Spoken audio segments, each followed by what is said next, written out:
Pri spolukomentátorskom mikrofóne vítam aj nášho hostia Milana Lešického. Milan, pekný večer. Dobrý večer všetkým fanúškom a prajem príjemný zážitok a samozrejme, aby sme bodovali. Prvá akcia patrí nášmu súperovi. Už sme videli sklepávať loptu Jana Kollera. Teraz útočí Plašil. Ale hlavne z českej strany, pretože Kadlec hraje stredného obrancu. Doteraz hrával vždy aj vo svojom klube ľavého obrancu. A môžem povedať, že nominácia Štajera do mužstva. A potom bude pokračovať po dokončení akcie. Áno, poďme sa pozrieť na to, čo sleduje Ivan Hašek. Prvý priamy kop českého týmu. Opäť Plašil. Pokus o priame ohrozenie Muchu a ten boxuje. Druhá minúta. Šestákov súboj s Grigerom. Sivok. Česi opäť s tým jednoduchým receptom. Prvé zaváhanie, bol to Škrtel. A Pudil mohol otvoriť skóre.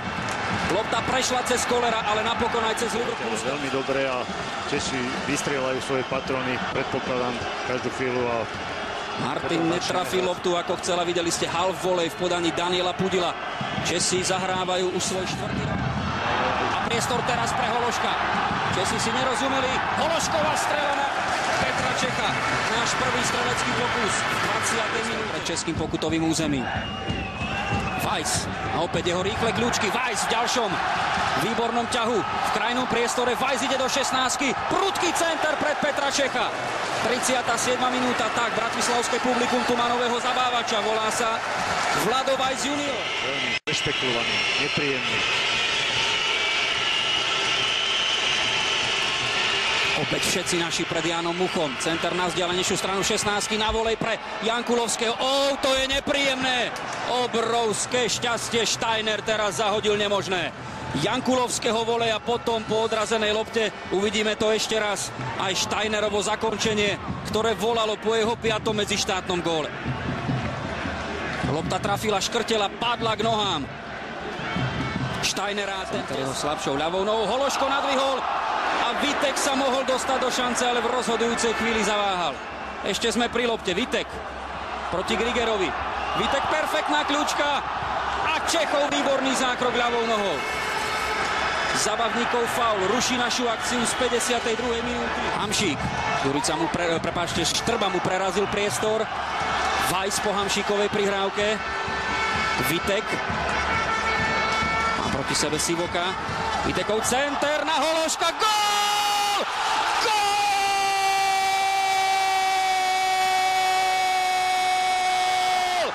Gól! Stanko za Šeši dobre zrobil. 1-0 Stano Šesták.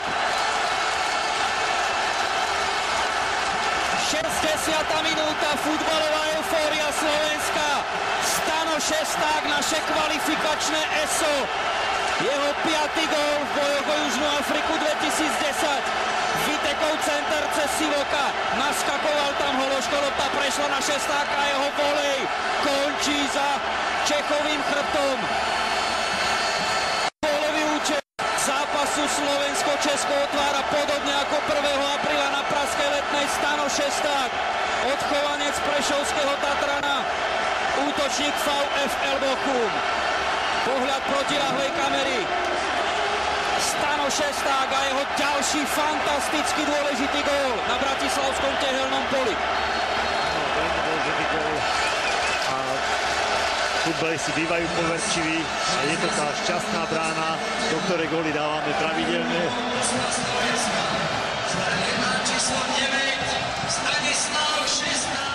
Bude to ešte veľmi ťažké. Potrebujeme tak nastavené srdcia, ako v doterajšom priebehu zápasu. Vitek tento raz na Weissa. Weiss šanci! Vládko! Škoda! Hamšík neprestrelil ten bal hráčov, napokon zakončil. Weiss sa chytá za hlavu. Mohol dať pamätný reprezentačný gól. 67. minúta. Ešte raz to všetko uvidíme. Opäť sa to zrodilo po Vitekovom centri. Weiss oklamal najskôr Jankulovského, potiahol si loptu okolo Pudila, ale neprestrelil Kadleca. Veľká škoda ešte potom dozvuk celej akcie v podaní Mareka Hamšíka. České ofenzívy. Je veľmi dobrý vo vzduchu aj po zemi. Pozor teraz na individuálnu akciu, perfektná zo strany striedajúceho Necida, oklamal dvoch našich hráčov. To bude šanca. To bude obrovská šanca a gól. Daniel Pudil, studená sprcha pre naše mužstvo. 68. minúta. Myslím, že sme sa pustili veľmi do ofenzívy a do útočenia. Hrali sme pod veľkými emóciami a to bola veľká chyba. Áno, chyba nevídaná. Steiner videl celkom nekrytého Pudila, poslal mu loptu na ľavú stranu pokutového územia. Keď sa takto dostal k lopte od prenikajúceho Necida, boli sme rozhodení, Česi to okamžite využili. Pudil skóroval v marci na jeseň 2007 na Cypre v predchádzajúcej kvalifikácii a teraz dáva ešte dôležitejší gól, vracajúci českú kvalifikačnú nádej. 1-1. Pridlhá prihrávka na Hamšíka, je tam Sivok. Zabavník. A na trávnik príde Marek Sapara s číslom 10. Ale dostávame sa do šance. Penálta, pokutový kop. Áno! 73. minúta, pád Rada Zabavníka, ktorý sa dostal k odrazenej lopte a Slovensko má obrovskú šancu streliť druhý gól. Fauloval ho Plašila celkom zbytočne. Už sa dostával Zabavník z očí v oči Kadlecovi. Faulujúci hráč Plašil, navyše so žltou kartou. Druhý potrestaný hráč z českého týmu v tomto zápase, Marek Hamšík proti Petrovi Čechovi. Pokutový kop, držte palce. Gól! Marek Hamšík 2-1.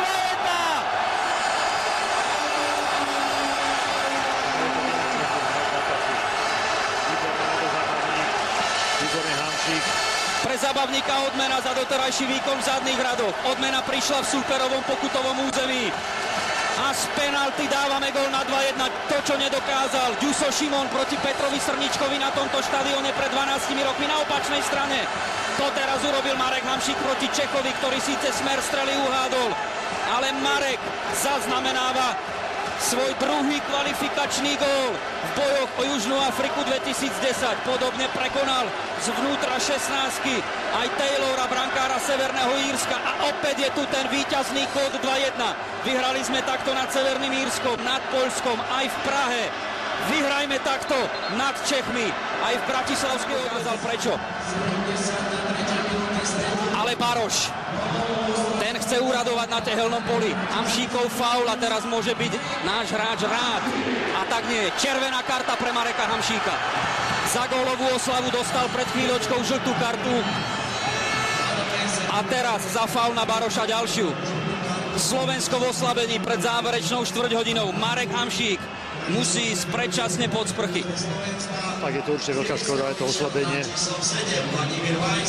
Škoda toho zákroku, Baroš bol ďaleko od brány, ale mal naštartované k nádejnej akcii. Evrebe je nekompromisný, podobne ako v máji na londýnskom Stamford Bridge, kde svojimi rozhodnutiami priviedol do zúfalstva londýnsku Chelsea a jej fanúšikov na celom svete. Marek Hamšík odchádza, bude musieť zápas pretrpieť, ten záver v šatni pod tribúnou bratislavského tehelného poľa.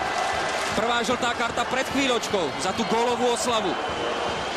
Teraz trest za faul a Česi sú už okamžite pred muchom. Autor jedného reprezentačného gólu, ale dal ho vo veľmi dôležitej chvíli v otváracom zápase vlaňajších majstrovstiev Európy proti domácim Švajčiarom. Václav Svierkoš. Loptu nadvihol v poslednej chvíli Martin Škrtel. 11. rohový kop Čechov. A Svierkoš je univerzálny útočník, ktorý je schopný tvoriť hru, vytvoriť šancu. Je veľmi rýchly, dobre hrá hlavou. A darí sa mu v úvode novej sezóny francúzskej ligy. Dostaneme sa k tomu po rohu a je vyrovnané. 2-2. Milan Baroš. 84. minúta. Český vabank. A po 11. rohu gólová bodka. Plašil odcentroval, Ďurica loptu nasmeroval za seba, alebo to bol, áno, Martin Škrtel. Pozrieme sa z tejto situácie. Veľká smola, bol to Ďurica. Nasmeroval loptu na vzdialenejšiu žrť muchovej brány. Úplne voľný. Milan Baroš, Česi trestajú aj našu ďalšiu obrannú chybu. Bolo to veľmi ťažko brániť.